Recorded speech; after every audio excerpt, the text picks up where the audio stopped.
Okay. So my name is David Mellor, and I am from Liverpool in England. I like to say it as the cultural capital of the place. And I left the rat race before the rats ate me alive, and I'm now in Turkey. But I was living near Liverpool, and I saw the economic decline. And I just walked down our street, and this is what I saw: street scene.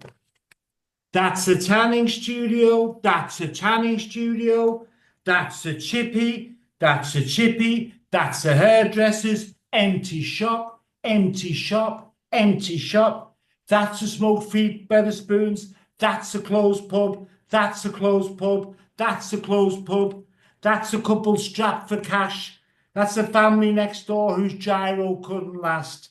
That's a fake tan. That's a discarded chip paper. And that's another fake tan. That's just a street that's come to its end. Thank you. So basically, that was the area where uh, I lived in, and also the economic decline under the Conservatives. And basically, the the the word became that other people were to blame for the economic decline, and mainly they looked at refugees. And this is called Just Somebody, a child refugee. I heard the shots I did, and my siblings being dragged screaming out the door. My father ran, carrying me like a football up into the hills and miles away, terror in his eyes. Which way now? Into the truck, freezing at night, dumped on the shore. There was no need to ask, are they coming too? As I knew, they were no more. The boat with 100 frightened faces came ashore. We were taken to the airport and told, get back home. My father desperately pleaded, but to no avail. We landed back in Kabul. He was tortured and murdered. And I followed suit. Thank you.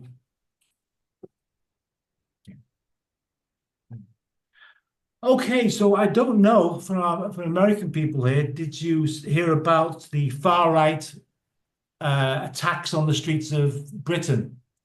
They came out viciously and attacked asylum seekers and anybody foreign because Britain is a racist country.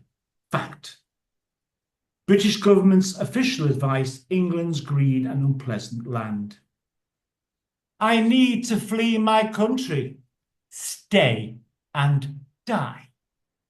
I wish to stay in Britain. Then lighten your skin. Change your religion. Don't talk in your mother talk.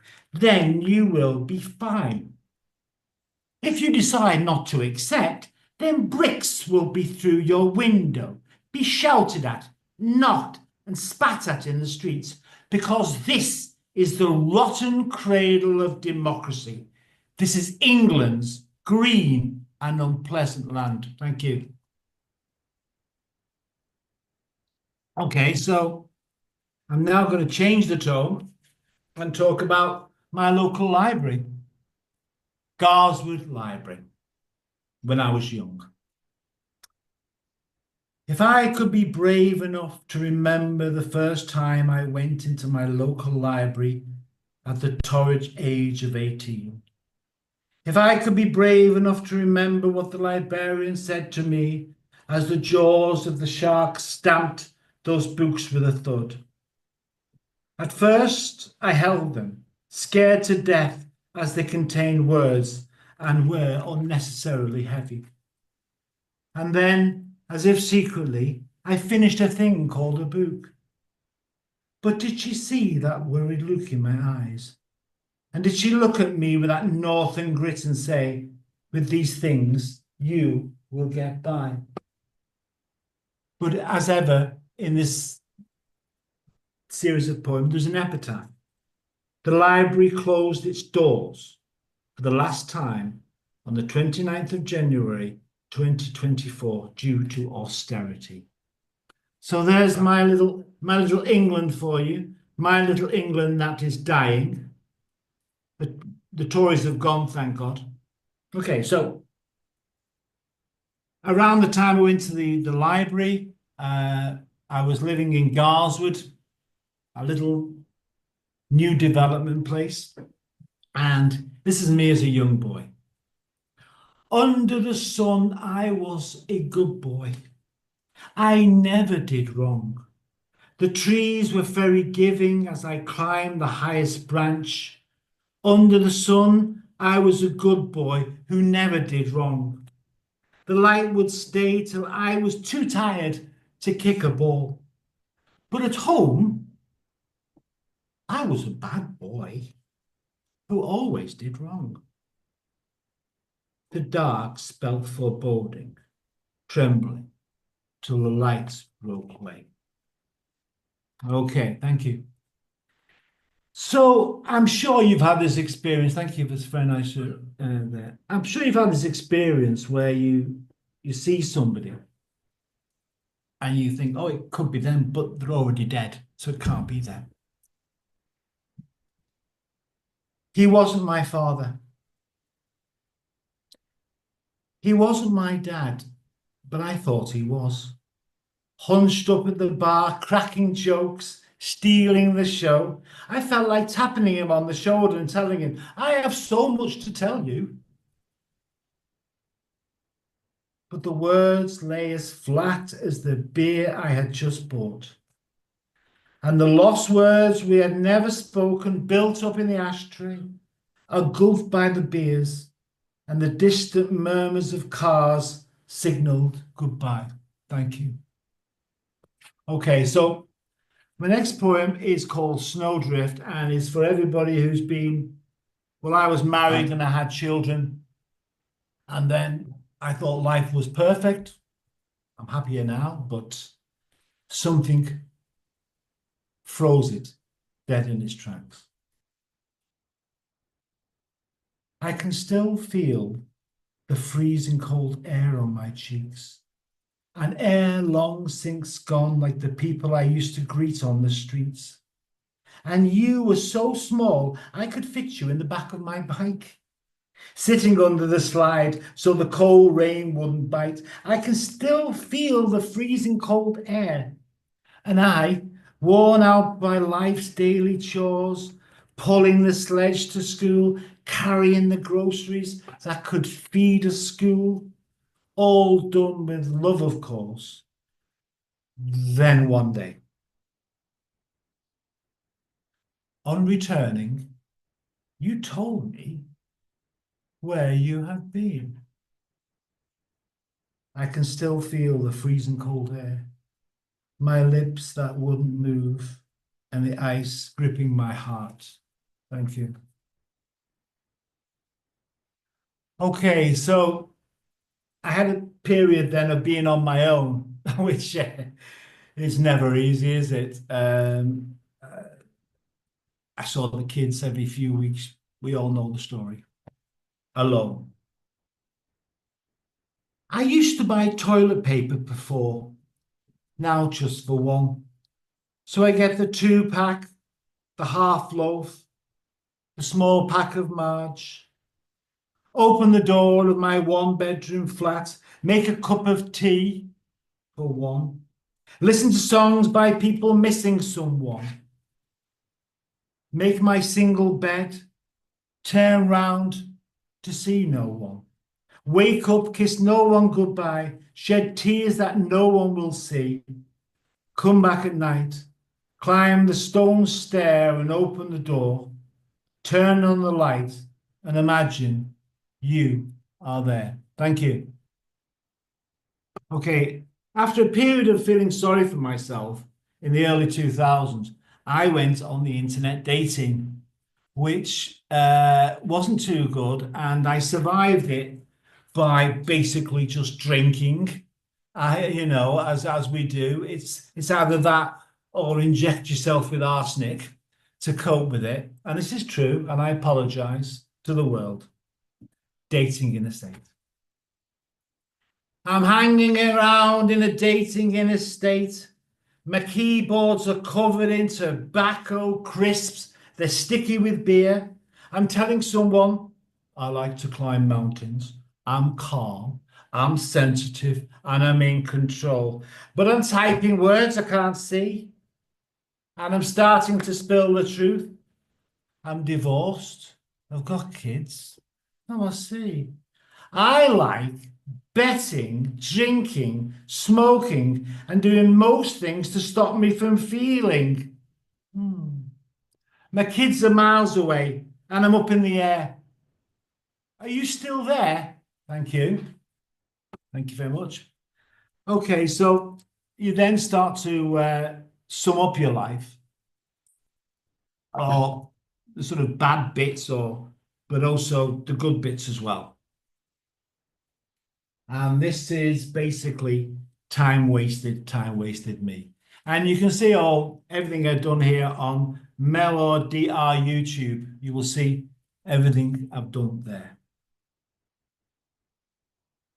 I didn't realize how bad life could be until I realized I was me, naked in front of the mirror, bulges where there shouldn't be. Time wasted, time wasted, time wasted me. I didn't realize how quickly the clock of time could cover me, leave me breathless and not how it should be. Me up a tree, me with you, Carl, creating Marvel figures before tea. Time wasted, time wasted, time wasted me.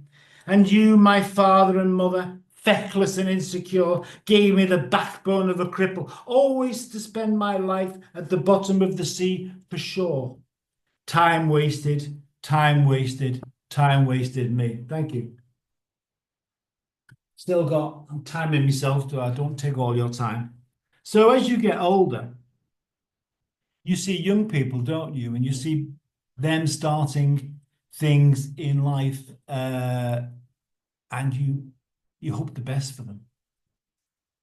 Young lovers on a beach. Sellotape this moment to your heart. Collect the sand you laid on together in jars. Dictate the conversation to your memory cell. Repeat the memory of the kiss on the bathroom mirror. Sellotape these moments to your heart.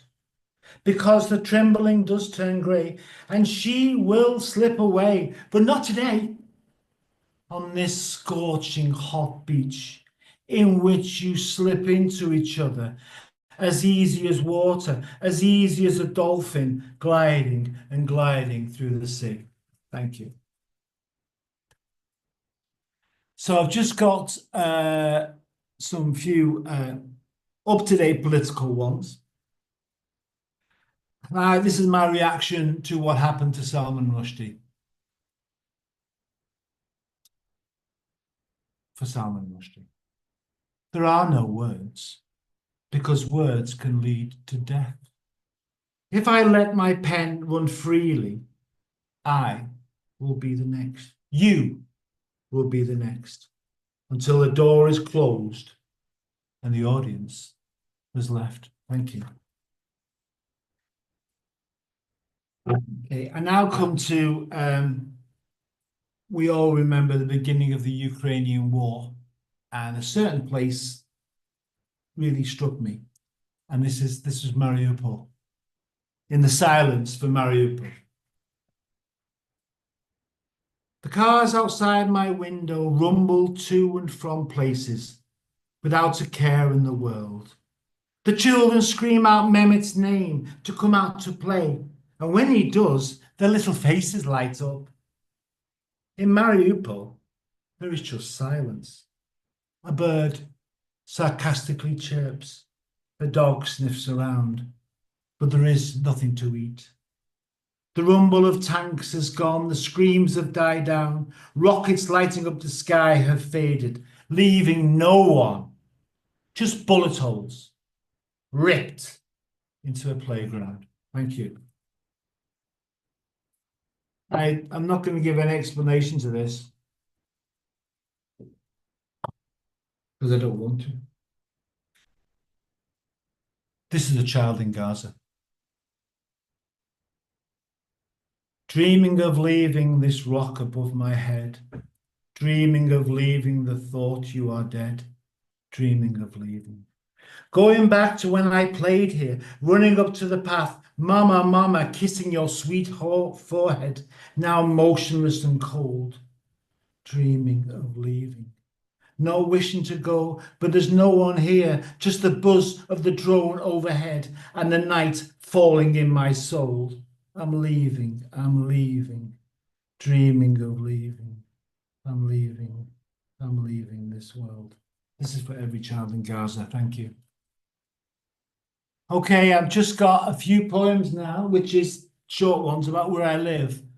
I live in the Black Sea, which is really wild, really wild. And across from me is Russia, Ukraine, everything. But I mean, it's really like Jurassic Park. The Black Sea.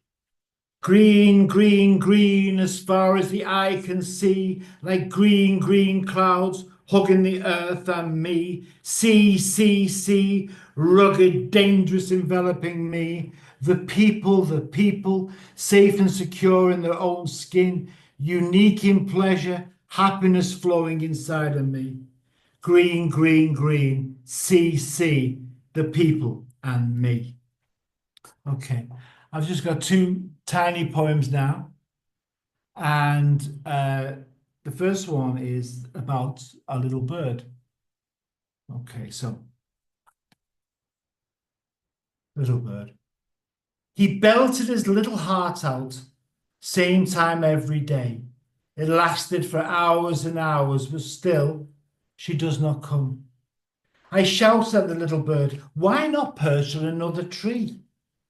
I was calling out to you, the little bird replied, to keep that smile on your face.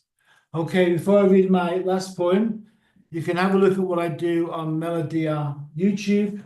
And So This Is It is a pretty good book if you want to, or on Twitter, or the Portrait of David R. Mellor. So I live near the sea now, and the sea is something which helps the soul, and you find yourself. Last point. At last, me. The sea makes me cry because my tears have filled so many. In raging thunderstorm of despair over her or him, I have come crashing to my knees. The sea makes me cry because my tears have filled so many. But now we are still, and in depth comes pleasure. Through the crystal water, I at last see me.